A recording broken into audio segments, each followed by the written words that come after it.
বরিশাল মহানগরীর পক্ষ থেকে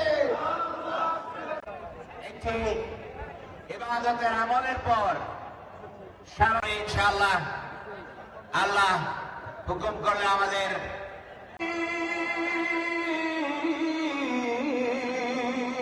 বরিশাল জেলা শাখার সভাপতি উপস্থিত হয়েছেন বরিশাল মহানগর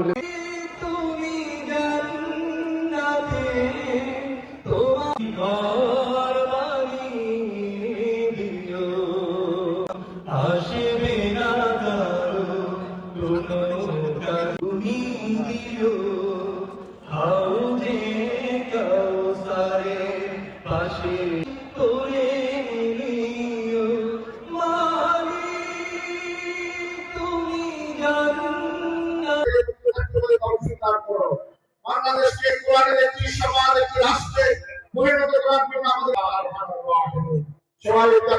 আমরা তো চেয়েছিলাম গত নির্বাচনে মানুষ প্রস্তুত হয়েছিল দাঁড়িপাল্লায় ভোট দেবে, কোরআনের বিধান কায়েম হবে, কিন্তু ইঞ্জিনিয়ারিং করে দিল নাকি বলেন। আর যারা ক্ষমতায় গেলেন তারা আবার জুলাই আন্দোলনের ইতিহাস ভুলে গেছেন, সংস্কার এখন আর মানে না, এইটা মানি না, ওইটা হবে না। আমি বলি ওই অপরিণামদর্শী পথ থেকে ফিরে আসুন ইনশাআল্লাহ।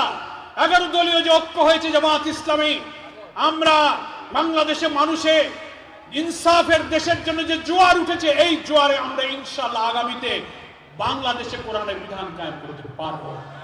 সামনে স্থানীয় নির্বাচন, পৌরসভা, উপজেলা, ইউনিয়ন, সব জায়গায় আমরা নির্বাচনে অংশ নেব ইনশাআল্লাহ। সকলকে আসুন